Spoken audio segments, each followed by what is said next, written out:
Bonjour. Thank you for joining me. This is going to be the video that we are going to be cutting our backing, completing the edging, and then actually if you had a lanyard, pop socket, or retractable badge, we are going to actually be attaching it to our unit as well. So in this video we are going to be pretty much wrapping up.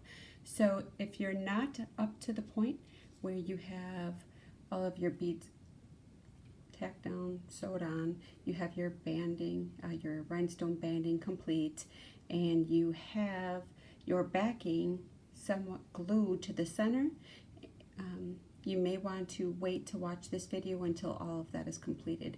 If all of that looks good and you're ready to go, I'm going to be turning my camera so we can get to work. Here we go.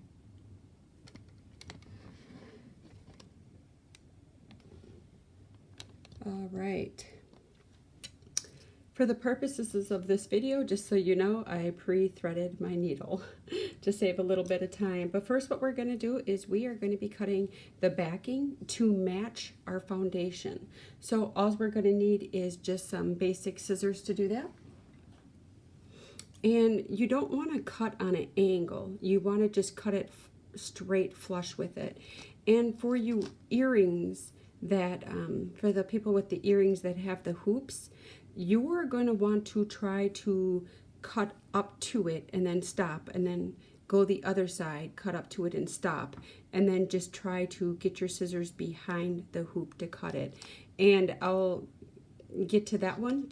First I'm going to just start with my little guy here, and as you see, and I'll make sure that I have it in the camera, I am just going right to the white foundation, and I am just cutting the backing to match the foundation. We didn't glue these edges, so you shouldn't run into any glue issues. There's going to be no thread that we have to worry about at this point. So we are just going to go and trace our white foundation.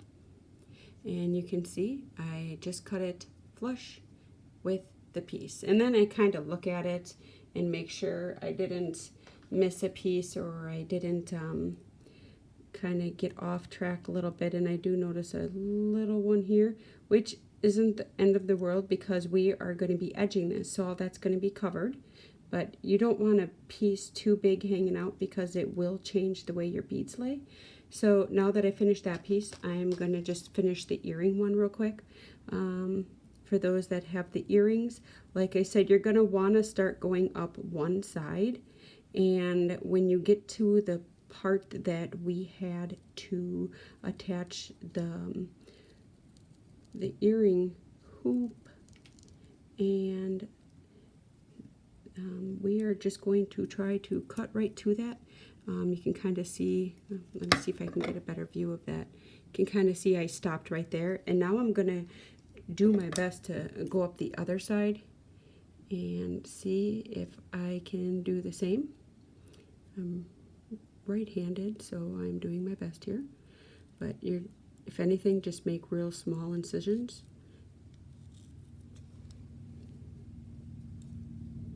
And I notice I missed a couple pieces here, so I'm just going to go back and trim that.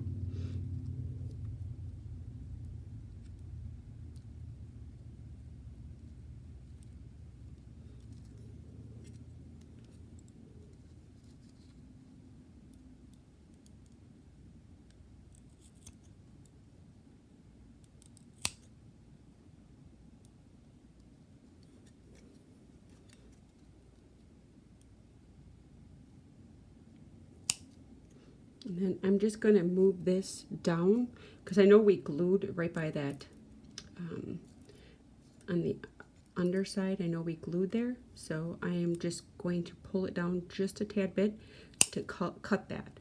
And as you can see, you literally just want to be next to your white edging. And that is about it for the cutting of the backing. Now what we are going to work on is we are going to be working on the edging, which we are going to need a needle and thread. Only one needle, one thread to complete this. And the same way that you've been doing it, you know, a really nice long piece. And I've used the same amount of thread from the very beginning for each piece. You only need one needle. Once you get that threaded, our goal here is what we're going to be doing. This style of band edging is going to be a wrap style. This is basic sewing techniques, but there's so many different ones out there. I think there's a bead stack where you can stack a few, like one bead here sitting up. You can stack two sitting up, then two, then one. You can do flat stitch, which is a one bead laying down throughout the whole thing. I don't know what the technical term of this one is. I just call it wrap style, and that's what we're going to do on our pieces. So here we go, and we're pretty much going to want to start with kind of flipping it over, and you're going to stick your needle through the backing. And like I said, we don't want to go too far, right? Because we glued that. We're staying within the boundaries we didn't glue. So we are going to put our needle in there. And when we pull this, what our goal is that just our knot sits in there. So if you have a big tail like I do, you're going to want to cut it just a little shy of where the knot is. So you can see I just left a little tail. And you're going to want that to sit in between the two layers so that it's kind of hidden. So as we sew this, you won't see that knot. Then what we're going to do is we are just going to kind of go in the same area, but I'm going to show you. Your goal is to, let me get there, and then I'm going to show you what your goal is. And this is it can be a tricky part. And again, this is you're really guessing, but what your goal is to kind of I didn't really want to be that far down. You really want to stay kind of close to your edging. I mean, you could go as far as you didn't glue, but I can't recall exactly how far in I went to glue, so I kind of don't want to go that far. But your goal is to push the needle up through where the two rhinestones, the center of them is. Well, here, let's see if I can get that in the camera view. So not in front of a rhinestone, not behind it. You want to go between the two pieces, the metal little strip that's connecting the two rhinestones where we were sewing. That's your goal on the opposite side of your rhinestone, to get the needle in there. Once you get your needle in there, pull it through. And there we go. So try to get there. The goal is that this thread is going to lay right where we put it before, but coming from there is going to be some beads to wrap around to pull this together. And for everybody, that's going to be a different amount of beads, and you could do a different pattern as well. So depending on how much white you left, you could have yours out further than mine, and you are going to have to measure how many beads you will need to complete the wrap. And now the wrap is going to go from where this rhinestone sits to about where you started your indentation line, your first line that we sewed in. So what I always do is I start with 3 beads on my needle. I measure it up before I tack it down or sew it in. So, and you have a couple options too. You could do all one color on the edges. You could do every other, so red, white, red, white, red, white. You could do all red here, all white here. You could do a couple different styles. I think what I'm going to do is I'm going to pretty much just do blue. I really like the blue. And I think it's going to help break up the pink on there. So what I'm going to start with is 3 beads. I'm going to put them on my needle. And then I'm going to pull them all the way down. And then I'm going to just hold them and measure them.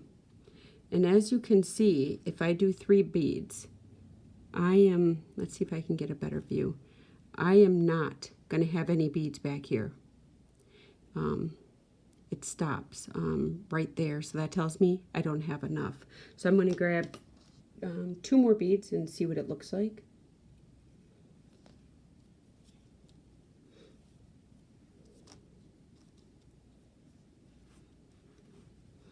And let's see if I can get this in the camera.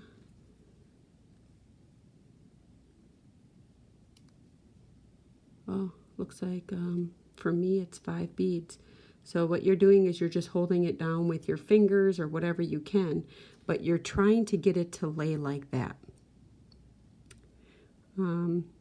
If you put a lot of beads, you might have it bubbled a little bit, and that's okay. Some people like it that way. I want this one to be tight around the sides. So I believe the 5 beads are going to work for me. I'm just going to pull it tight. And again, you can see my beads are tight to our rhinestone. And I'm just going to pull it tight again just to make sure if I don't need 6 beads.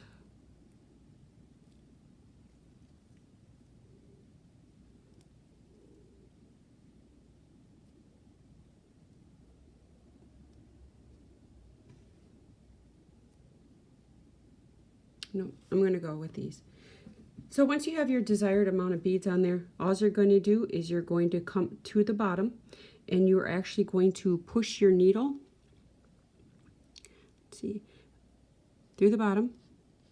You're going to come up to the next rhinestone, in between the next 2, in the back of them again, because we want that thread to sit where we already beaded, so where we already sewed it down.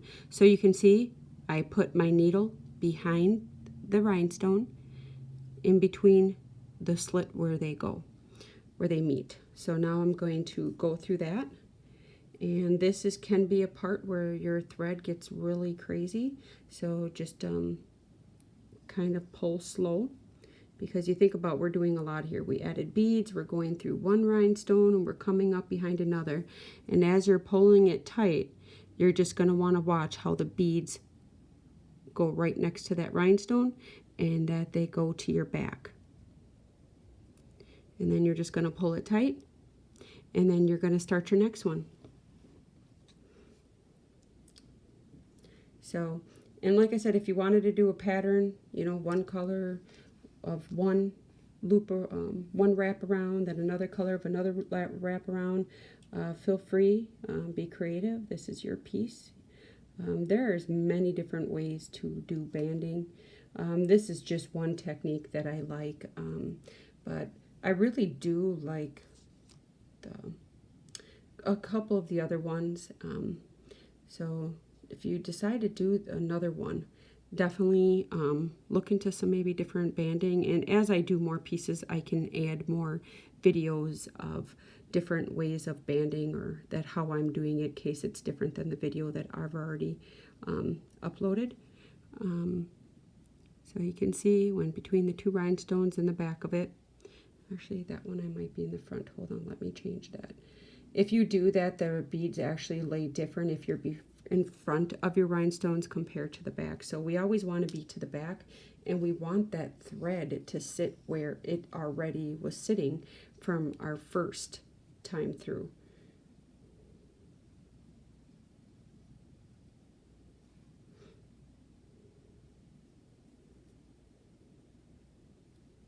And this part tries, if you can, to try to keep your line and your hoops and your pulling all organized, and then just make sure again it sits flush by that rhinestone and it's in the back where you want it. And that is what it'll look like. might have a little bit less space, you might have a little bit more space depending on the rhinestone banding that you are sewing in between. But that is pretty much it. We just keep grabbing more beads and doing another one. When we are all done with this, we pretty much just tie a knot, and there are different ways that you can make the knot not so noticeable in the back, but really what I do is I just try to tie the knots as close as I can to the backing, and I put a little dab of glue on it just to reinforce it, but I've never had a problem with any of my stuff, so it seems to be working. I have seen people go back in with their thread and they thread it through a bunch of more, I don't know, beads to get it to hide in the backing, and that looks really good too. I just haven't seen a need for it yet. I haven't had any issues or heard of any problems where that has to be done.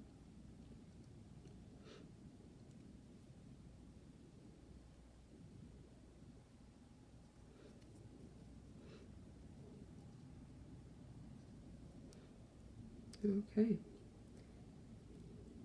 and then we're just going to keep going.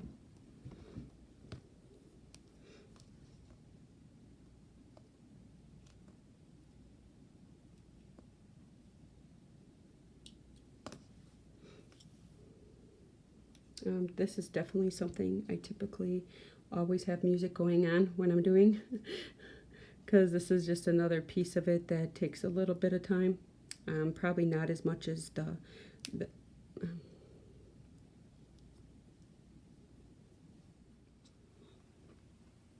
okay, for the sake of this video, so I don't have to try to upload another 2-hour video, I kind of went ahead and continued beading with the same technique that we were doing before. I'm down to my last 2 rows. I would not expect you to be there yet, but what I'm just going to do is kind of show you how I finish it. So when you do get to that point, you are at least aware how to finish it. And for the earrings, when you get to this part, you're just going to have to be creative. Either you're going to just go right in the middle and hold these 2 pieces together here, or you're going to see, maybe it'll line up better if you put one here and one here. You're just going to have to kind of play on what works best. Maybe you'll have one here, one here, one here, one here. Your goal is just to try to connect the foundation to the backing. So that is going to be the only difference from the piece that we are working on for the other, well, just because you're the only item with anything like that we have to worry about. So here I am. I'm down to my last 2 rows, as you can see. So I'm just going to finish beading this. And once I'm done with these 2 rows, I'm going to just show you how we could tie it off, or different options you can do. Now, keeping in mind, we're doing a lot of stuff to this needle, right? We are trying to go through several different layers, and I'm going to doubt we're going through any glue, but it could be that you're trying to push through through a rhinestone, and needles can break. And with that being said, you can find beading needles literally anywhere. These are size 11 beading needles, and you can go to any local store that has needles pretty much. And they'll either have the long or the short ones, but know that needles, these are so thin. Here, these things are so thin that a little snap between 2 fingers, because you're trying to do some tension, will literally snap the thing in half. And I do it quite often, unfortunately. Sometimes I forget to drop the needle before I start to pull, and I forget I have a needle in my hand. So this is my last one. And then after I do this loop, I'm going to close it off. So just bear with me and then I'll show you how I will be doing that. So you are going to come up, you know, just like you've been doing. You're going to find that spot on the back, and that looks good for you. And you're going to come up. This time you are just going to be coming up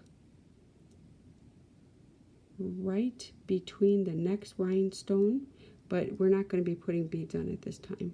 So, but you're still going to just come up like you were going to string another set of beads.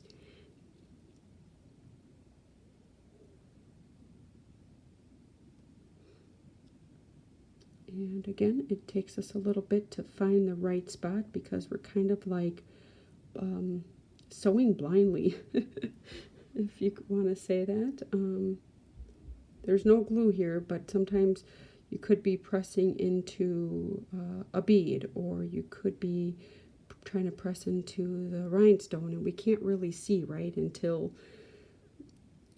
we start moving it around and realize, oh yeah, that I am nowhere near where I want to be. So just going to move my beads down, and kind of what I do is I just hold them in place, and then I pull my thread out.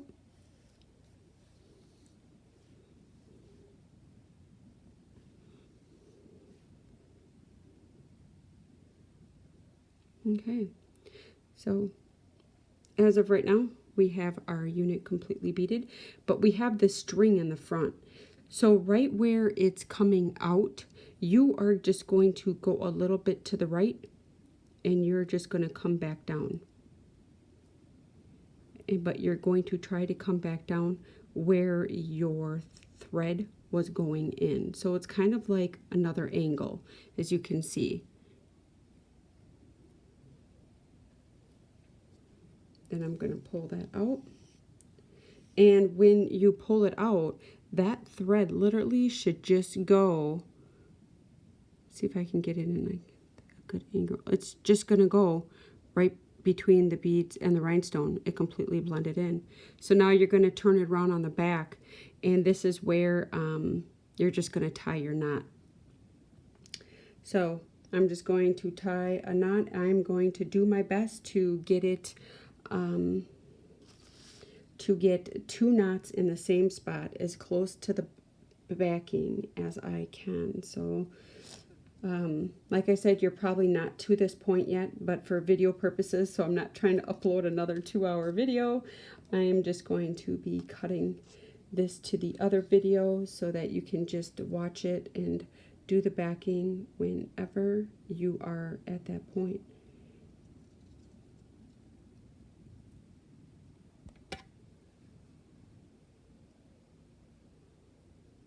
So I am just tying my knot.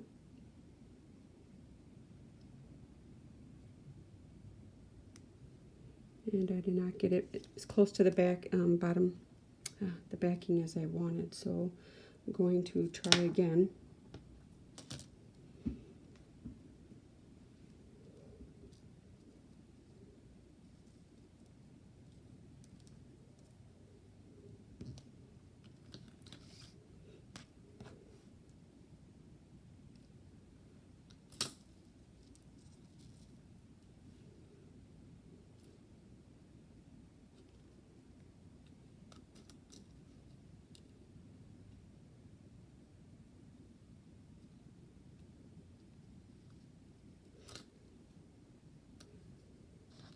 Then after I'm done tying this, I am just literally just putting a dab. When I mean a dab, I'm talking with that toothpick again of glue on it, just to kind of reinforce the knot, because this one is holding all of our edging. So we definitely don't want that to come off. But once I get that, I just relook at my beads, make sure everything looks good. Do a nice little tug again. Okay. And then I am cutting it off.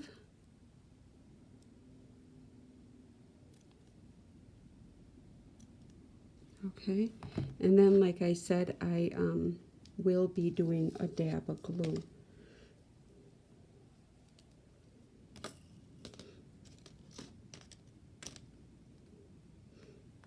And while I was beading, I did break a needle, so I'm actually just going to use the broken needle to put that dab, since I did not bring a toothpick with me.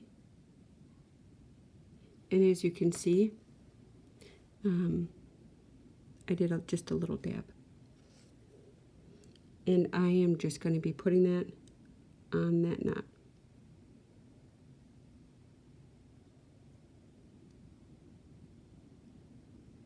If yours gets clumpy like that, don't use it.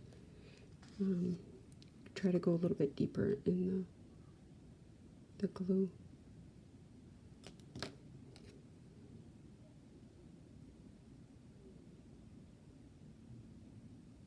Okay, close the glue. Now what we're going to be doing, and your piece should be done after all of that, all your work, beads, edging, banding, everything is done.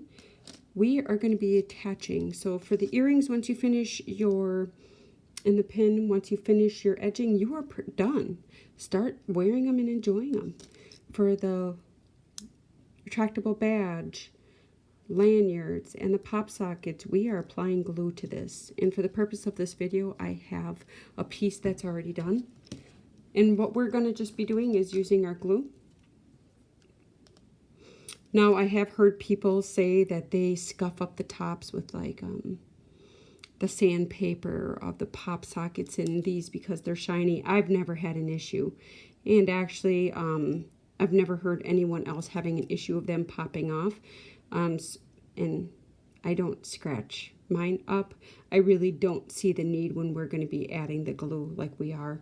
But what we're going to do is we are going to be gobbing the glue. Now, I do not recommend gobbing it so it leaks out the sides and we have a mess. But I would recommend definitely putting enough on and then spreading it around. And you do definitely want the edges, but you don't want the edges to have like a whole bunch where it's going to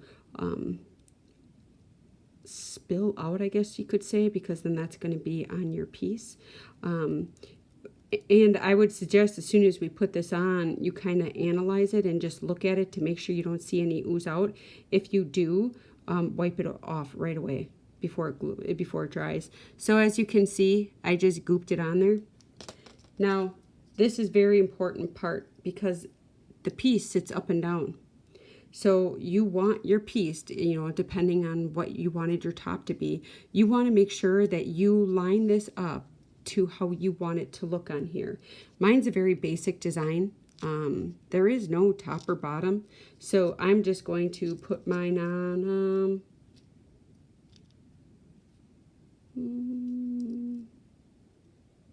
like this. Then I'm going to turn around and I'm going to move it so that it gets in the center. Okay, because until that glue dries a little bit, you can still move it around. And then I'm going to look at it at the top angle and I'm going to make sure that it's even. Then I'm going to make sure I look at it at the bottom even and make sure that, everything looks good down here. And then I'm going to squish it down and make sure nothing is oozing out of the sides that I need to wipe up. Everything looks good on mine. I don't see any glue coming out.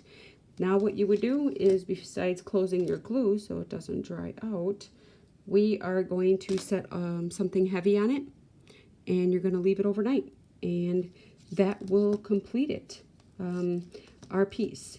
And if you have any problems, questions, concerns, definitely feel free to reach out to me. I did provide you with my email address on the business card, so feel free to email me your question, concern, and see how I can help you. That was all. I think we've gone very far from the very beginning to the end. Thank you for sticking with me. That is a lot of videos, a lot of things to hear, try, and with me not being there in person with you could be a little different. I did try to make this as personable as possible for you, and I hope you enjoyed it. For the piece, we are definitely just going to let that sit overnight, and then you feel free to start wearing it tomorrow. this will conclude all of our videos for the tutorials on these beaded items. Feel free to watch the next video, which is conclusions and tips, which I'm going to be basically talking about the different types of beads, kind of different ways you could have done things. And just in case you want to go out and purchase some more items, I'm going to be listing some of the Native American beading supply companies that I order from. I'm a big supporter of Native American artists and organizations, so I will be providing those in my next video. Thank you so much.